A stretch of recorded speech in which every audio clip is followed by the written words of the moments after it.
Jeshi la polisi mkoa wa Songwe linapenda kutoa ufafanuzi juu ya taarifa zisizo sahihi zinazosambazwa na kuonekana katika baadhi ya mitandao ya kijamii zikieleza kuwa Isakwisa Lupembe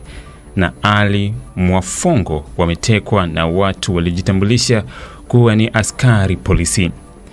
Taarifa ni kwamba huko katika maeneo ya mji wa Tunduma, wilaya ya Momba, mkoa wa Songwe, Isakwisa Lupembe na Ali Mwafongo, wote wakazi wa mji wa Tunduma, walikamatwa kama sheria zinavyoelekeza namna ya ukamataji na wanaendelea kushikiliwa na jeshi la polisi mkoa wa Songwe kwa tuhuma za kushiriki katika makundi ya mtandaoni yanayohamasisha watu kufanya vitendo vya kihalifu kama vile kuandaa na kusambaza taarifa za uongo, uzushi na uchonganishi, kujenga chuki na nyinginezo kwa kisingizio cha uhuru wa kujieleza.